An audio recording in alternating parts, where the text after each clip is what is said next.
dengan alasan saya sudah tidak memiliki loyalitas. Mengenal sosok Muhammad Reza Ernanda, guru SD honorer di Bogor, diduga dipecat kepala sekolah karena laporkan pungli.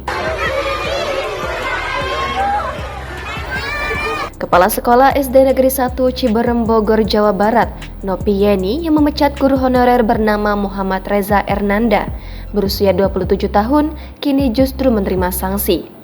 Diinformasikan, guru honorer yang kerap disapa Reza viral di sosial media karena dipecat oleh Nopi Yeni usai mengungkap dugaan pungli saat proses penerimaan peserta didik baru tahun ajaran 2023-2024 setelah adanya investigasi yang dilakukan oleh Inspektorat.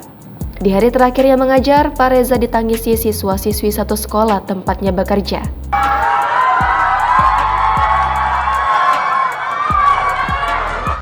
Lantas, bagaimana sosoknya?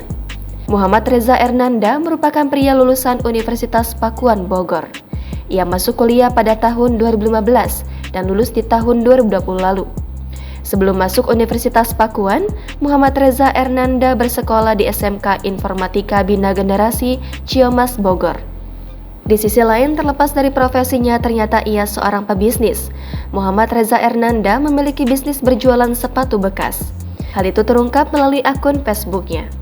Bahkan ia juga merupakan sosok yang gemar mendengarkan musik. Namun kini, Nopi Yeni yang mulanya memecat Reza justru diberhentikan oleh Wali Kota Bogor, Bima Arya, karena terbukti menerima suap atau gratifikasi. Menurut Bima Arya, pemecatan terhadap Nopi ini merupakan pembelajaran bagi semua orang. Kepala sekolah sendiri telah di-BAP oleh Inspektorat dan terbukti telah menerima gratifikasi, jadi diberikan sanksi untuk bergeser diberhentikan sebagai kepala sekolah, dan nanti akan ditetapkan sanksinya seperti apa. Ujar Bima Arya pada Rabu 13 September dikutip dari tribunnews.bogor.com. Bima Arya mengatakan Nopi telah sepakat menerima konsekuensi pemecatan tersebut. Wali Kota Bogor itu juga membatalkan pemecatan terhadap Reza. Tadi saya melakukan mediasi, akhirnya disepakati oleh kepala sekolah untuk menerima keputusan wali kota terkait pemberhentian beliau dan juga membatalkan keputusan kepala sekolah untuk memberhentikan Pak Reza. Jadi Pak Reza bisa langsung mengajar, ujarnya. Keputusan yang diambil Bima Arya ini semata-mata untuk kepentingan peserta didik agar tidak terganggu dalam kegiatan belajar mengajar.